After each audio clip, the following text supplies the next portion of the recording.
This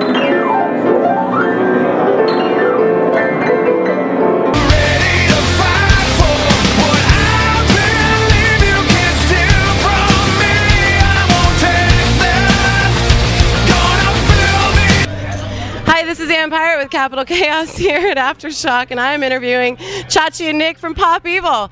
It's a beautiful day somewhere in the fields of forests, and I'm going to pass the mic and I'm going to have them tell you how they're feeling. We're great, a little jet lagged. We got on a plane, checked in at about 3:30 a.m. and hit a layover and then flew into Sacramento and just drove in. And we've been here for, I think, less than an hour. We've actually been in Sacramento, so we're showing up and ready to go.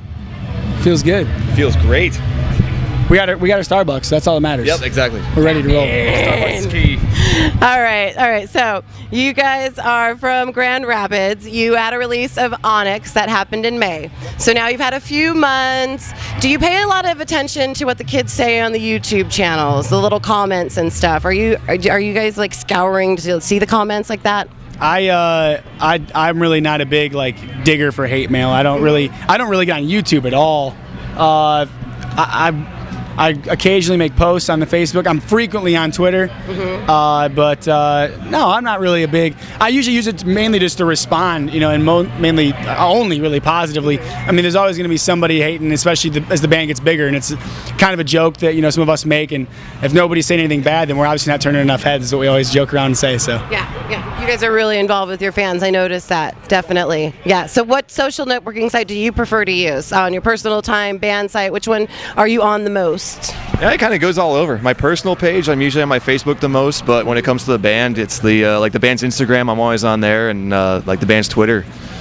But yeah, kind of all over. Like social media, we are social media hounds. All right, so I want to talk about the song Trenches, which has to do with things being uncontrollable. So let's say if you had all the money in the world, would you still find that you wouldn't be able to control things? Are there still going to be able to, you can't control stuff, or you think you could pie that? Yeah, I think so. I mean, no matter what happens, there's always gonna be struggles and tribulations in life, and you're gonna have to find a way to, figuratively, like we're saying, get out of those trenches. It doesn't really matter where you're at. There's always somewhere to, somewhere up to go. And we're all pretty competitive and hardworking, and it just there's no room for complacency in business or in personal opinion in life. So yeah, it's just constant motivation. That's really what it's all about. Okay. So I can see how that would be uplifting to people that hear your song, and that's what you want to convey to people is motivation. Yeah, definitely a positive influence, and that's something that we really strongly feel, that a lot of music preaches a lot of different things, but not that we're here to preach, but there's a definitely lack of maybe positive influence to be put out there in the world today. There is definitely. All you got to do is turn on the news for 10 minutes and you'll get that. All right, so I want you to tell me a little bit about the video trilogy. I got to see the Deal with the Devil. What is that? It kind of seems like it's a storyline or like a mini movie, so can you elaborate a little bit? What is that? It was a concept we kind of came up with when we were in the studio. Our friends in Avatar and label mates in Avatar, actually, we really loved their videos and how they looked, and that actually had a lot of content to them. Like they actually meant something. So we hooked up actually with John, their drummer, and he and his basically it's his partner Johan. They did all their videos together, so we kind of hooked up with them, and we flew over to Sweden, and they boarded us, and they fed us, and we actually just got 3 videos done in about a week and a half. So it was a very high-paced thing, but it was a neat idea. We wanted to be able to tell a story, and like we were in the studio, we're like, these songs are actually saying something, and like we noticed that the 3 songs actually had a lot in common as far as the storyline, and so we were like, you know what? Let's do a trilogy. It's like we've never seen that, and we just want to do something. We just want to do something different. I like it. So in Deal with the Devil, it seems like there's a more serious message talking about addiction. I myself personally, I deal with that. I work with that. I work at a rehab. I battle my own addiction. So if you two were watching, or if anybody's watching right now, and if you could give someone advice, or if you wanted to give someone advice that is dealing with addiction, or wanted to get some help, what would you tell them, or wanted to fight your demons? I think just that. I think to go get help. You know, I think it's important that I think people in any sense of state of emergency, whether it just be sadness or something as serious as life-threatening addiction, they feel alone. And you know, you're not alone. Like there's always someone there for you, whether it's a close friend, family member, or sometimes it's a stranger. You know, there's someone you can reach out to. Someone will always be there to listen to you, and even that, maybe that's all you need. You don't really need help. Maybe you just need somebody to listen.